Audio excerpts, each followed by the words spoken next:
So we got 4 episodes of Australian Ninja Warrior this week, the last heat, and all 3 semifinals. I'm just going to get the heats out of the way right here, right now.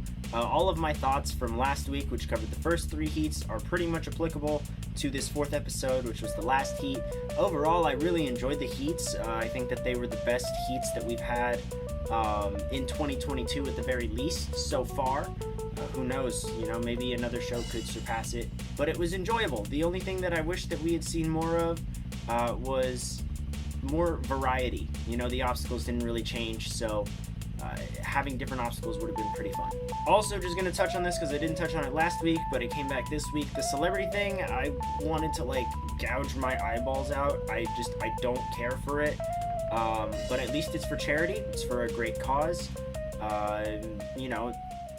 Makes it better, for sure. But now for the part that everyone is probably talking about the most, because it's the main event of the week, the semifinals. I have a lot of thoughts. I'm going to try and break this down in as organized of a way as possible, so bear with me. First off, they revealed that the semifinals were going to be Ninja versus Ninja, and I've seen complaints. I've seen complaints in the comments of my videos, on Reddit, on Discord, on Twitter and Instagram. It's everywhere. Every fan pretty much doesn't like the Ninja versus Ninja format, or at least didn't at first. I don't really care. To me, on a fundamental level, if you have a hard time with ninjas eliminating each other in the format, you should have just had a problem with Ninja worldwide, except for Sasuke. Because there is a leaderboard, and you eliminate people based off of other people's results. You compare them. If someone makes it further than someone else, they're out.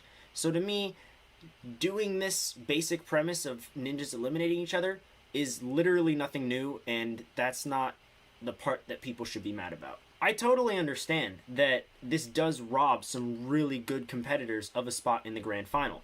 Absolutely, totally acknowledge that, and it does suck. It does. I feel really bad. There are Christopher Tang, Matt Hutchins-Reed, so many other really good competitors that just missed out, even though they were incredible. Daniel Mason. We don't get Daniel Mason this year because they put him against Ashlyn.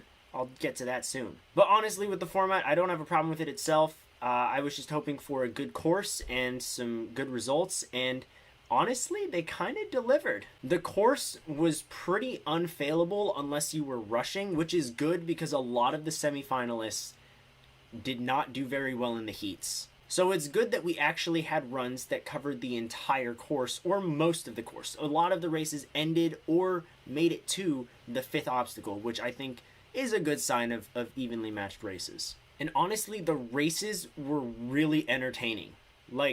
Really entertaining. There was a lot of back and forth, and at some points in many, many races, I couldn't tell who was going to win, and that's the type of adrenaline, that's the type of feeling that obviously the show wants the audience to feel. I felt it. I give them props. However, I do still have a problem. I absolutely despise the way production just picked opponents for people. Let's talk about Ninja Warrior France, because that's the only other ninja show in the world to use Ninja versus Ninja as the semifinals. The way Ninja Warrior France sets up their matchups is based off of their placements in the heats and the play-in bracket on the Power Tower now.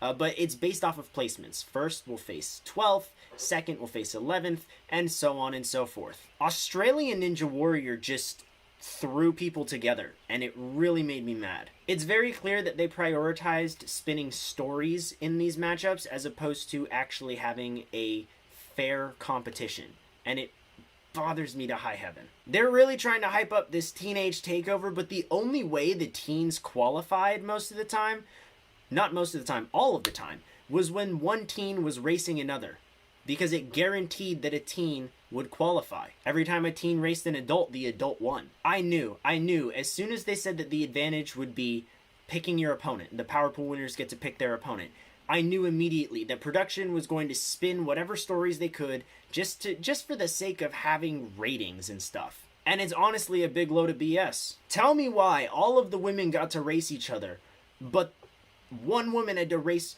her husband, and the brothers had to race each other, and the bowl cuts had to race each other, and all. It's all so overproduced, and you could have just gone by placements. You could have just made it so much easier to organize everything and make it a fair competition where you're not forcing everyone to cannibalize on their friends for the sake of ratings, because it's not going to give the effect. None of these ninjas are rivals. None of them have beef with each other. Yeah, sure, they'll be competitive, but that's only because you're forcing them to be competitive, not because there's something there that can actually be used for TV.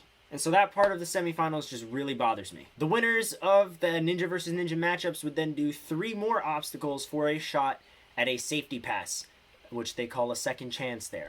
It's a safety pass. I hate safety passes. I think safety passes, if there's anything that undermines the spirit of what Ninja is, it is the safety pass. And so having those extra 3 obstacles for the safety pass just felt unnecessary to begin with, and then knowing that it's for the safety pass made it even worse for me. Like, think about it. You did 12 races per episode because you had 12 races? Yeah, 24 people per episode, 12 matchups, and then you had the 12 winners go on to the extended course. You take out the extended course, you can actually show everyone in full, give us some high adrenaline races, which they did, but then it kind of slowed down because all of the attention went away from the Ninja versus Ninja race and onto the safety pass portion, and it didn't flow very well to me to begin with.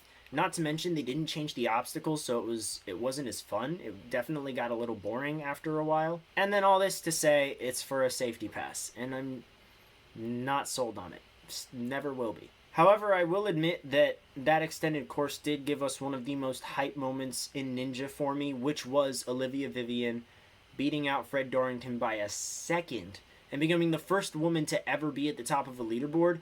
That is incredible. I could not have been happier to watch it. Olivia Vivian with the safety pass will definitely be something to keep an eye out for. I am very curious to see how it plays out. The competitors for me really did carry this whole semifinal portion of the season because they were actually evenly matched. Everyone was going full throttle. The speed was there, the intensity was there, and it led to some really fun moments, some really close finishes, and again, just really great moments. Olivia Vivian getting the safety pass being one of those moments. The editing continues to be pretty good. It's more competition-based, less about the sob stories. You get to know the competitors briefly, and then you get to go straight into the action, which is exactly how Ninja should be.